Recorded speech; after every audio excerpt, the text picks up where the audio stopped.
It's our third expansion for the One Piece card game, so that means it's time for a third mono-red deck breakdown. Card D Kaizoku. OP03 gives us Ace, our first event-focused leader. Portcast D Ace is a monocolor red leader with 5k power and 5 starting life. His leader ability reads, when this leader attacks or is being attacked, you may trash any number of event or stage cards from your hand. For each card you trash, give your leader plus 1000 power during this battle. This makes it so that you don't get punished for running event cards in your deck. For other leaders, it's always been a balancing act of using Dawn to play characters or to attack with to win crucial trades versus leaving Dawn up to defend yourself. Ace simplifies this decision for us a lot. Stage cards also don't end up being dead cards in hand after we already have a copy of it in play. Ace is also a Whitebeard pirate, so this gives us access to a lot of strong cards that we know are tried and tested from Whitebeard decks in OP02. Because there's so many choices in events, I can't say there's definitely a best list, as you'll have to tech in events based on your local meta. My personal list is more on the aggressive side, but you can fine tune an Ace deck to fit whatever your specific playstyle is. Let's take a look at the deck. Starting from the lowest cost, we have good old reliable OP01 Otama.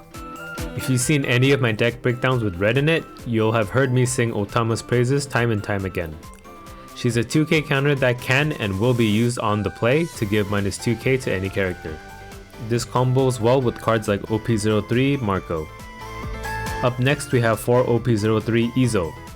Izo is a Whitebeard Pirates searcher that can draw us over half of our deck. If you run the Whitebeard Pirates package, you run Izo. Next up is 4 OP03 Buggy. Another 1 cost searcher that searches for red event cards, so he's perfect for an Ace deck. Next up is 3 OP02 Makino. This can be any 2k counter really. I picked Makino because she can make Izo a 5k or Buggy a 6k if I need an aggressive push. Next is 4 OP02 Jozu. Mostly a 2k counter, but he can be a pocket attacker in the late game as he gains rush if you're at 2 or less life. He'll still need 1 Dawn to reach 5k, but it's nice to have that as an option as well as being a 2k counter. Next up is 4 OP02 Marco. He's a blocker that can revive by discarding a Whitebeard Pirates card when you're at 2 or less life. This means you need to run many Whitebeard Pirates cards to ensure its reliability. Luckily for us, we do. Even our events are mostly Whitebeard Pirates events. Next up is 4 OP03 Marco. He's the offensive version of Marco. He comes with an on-play ability to kill something with 3000 power or less. This can kill weenies and blockers. If you combo it with Otama, this can kill a lot of mid-game cards as well. If you combo it with Crossfire, this can hit even some late-game cards. He has a similar revive effect to OP02 Marco, but this Marco uses event cards as fuel and you don't have to be at 2 life to activate it. Next up is 4 OP02 Portcast D Ace. Ace is a value machine. He gives 2 characters minus 3k on play, and he even gains rush if your leader is a Whitebeard Pirates, which we are. This makes it so that your Izos and Buggies can trade into mid-game characters. Anything they can't kill, you can definitely take care of with your leader or character Ace himself with a 7k swing. Ace trivializes trading against the enemy board. Next up is 4 OP01 Shanks. This may be a choice you find strange. Most Ace decks run Whitebeard as their top end. Why Shanks though? As I mentioned earlier, I run a more aggressive Ace list. The difference between Shanks and Whitebeard is that with Shanks, you get to attack for 10k this turn instead of on your next turn. The trade-off being that Whitebeard gives your leader 2k and extra defensive power until you can attack with them. But if you can think about it this way, Whitebeard makes Ace into a 7k body that's a little harder to attack into. Shanks himself is a 10k body that is extremely hard to attack into. On an empty board, Whitebeard will provide you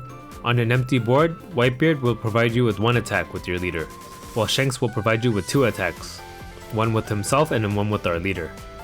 In an aggro deck where you don't mind taking life hits as long as you can land hits back, Shanks fits our needs better. Now on to our events package. We run 4 OP01 Radical Beam. It's definitely the best red event counter. Being able to counter for 4k for 1 Dawn is incredibly Dawn efficient. We can't do this until we're at 2 or less life, but that's not a hard requirement to meet when you play an aggro deck. Next up is 3 OP02 Whitebeard Pirates. This is a multi-function card.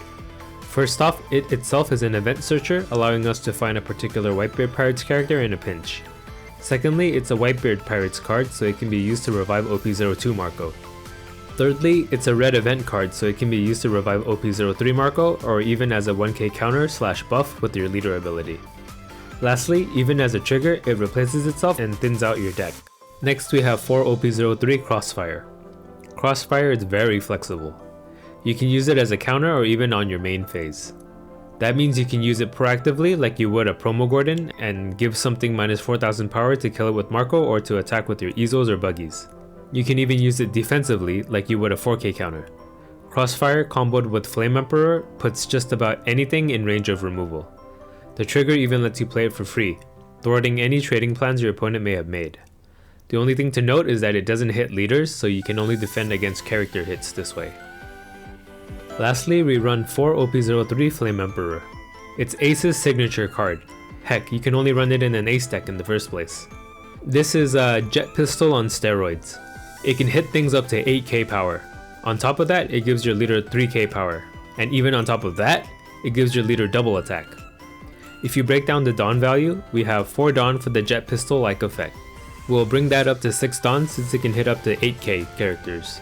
Then it's 3k in power, so that's 3 Dawn in value. Already bringing it up to 9 Dawn worth of value for a 7 Dawn card. And then I don't even know how to value the double attack, but you're already getting extra value out of the first 2 effects, not to mention that these 3 effects only take up 1 card slot as well. As we said previously, combined with Crossfire, Flame Emperor can hit any card in the game that isn't immune to KO effects. You can KO a 10 cost Big Mom and then even attack back with a 9k double attack with your leader, with your remaining Dawn after landing this combo. For starting hands, you'll want to look for these cards. You'll want Buggy and Ezo for sure. They can search for cards to help you depending on whatever situation you're in. OP03 Marco is nice to have guaranteed for your mid game as well. Everything else doesn't really matter. For matchups, against aggro, Buggy and Ezo can help trade back against their board. OP03 Marco can snipe their weenies too. If you're racing, you have access to Flame Emperor's double attack to help you outpace them. Against mid-range, Ace is your best friend. His minus 3k effect makes trading a breeze. He also comes with Rush himself, allowing you 1 extra 7k attack. Flame Emperor can be used to KO one character, and then you can attack into the second one with your leader instead of trying to get the double attack on their life, allowing you to win trades very easily. Shanks himself can be considered a removal card as well since it's a 10k attack on the turn he's played. Against control, I feel like this is where the Ace deck can be lacking. You'll want to be as aggressive as possible, but since we're not as fast as Zoro, sometimes it feels like control decks have that breathing space to stabilize against us. So this has been my Ace deck. I'd say Ace is below Zoro and Whitebeard in terms of power at the moment. That being said, he's still a pretty potent meta deck. He's really fun to play, and Flame Emperor is one of my favorite cards this set. Ace will only get stronger with future red event cards release. So I hope you all give him a try in OP03, and I hope my videos will give you a general idea on how to play him. I could really go for a donut right now. Okay, bye. Card D Kaizoku.